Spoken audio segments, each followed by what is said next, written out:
আপনি কি জানেন শুক্রবার এমন একটি দিন যেদিন মাত্র কয়েকটি আমল আপনার পুরো দিনটাকে বরকতময় করে দিতে পারে?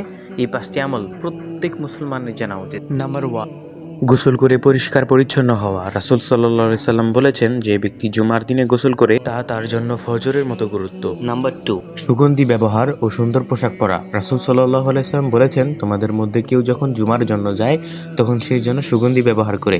বুখারী।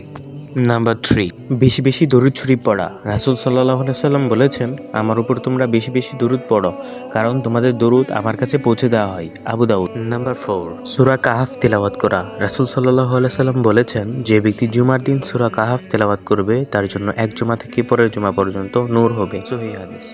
নাম্বার 5, দোয়া কবুলের বিশেষ সময়ে বেশি বেশি দোয়া করা। কেননা রাসূল সাল্লাল্লাহু আলাইহি সাল্লাম বলেছেন, জুমার দিন এমন একটি সময় আছে যে সময় একজন মুসলিম বান্দা আল্লাহর কাছে যা প্রার্থনা করে আল্লাহ তা অবশ্যই কবুল করেন। সহিহ বুখারী।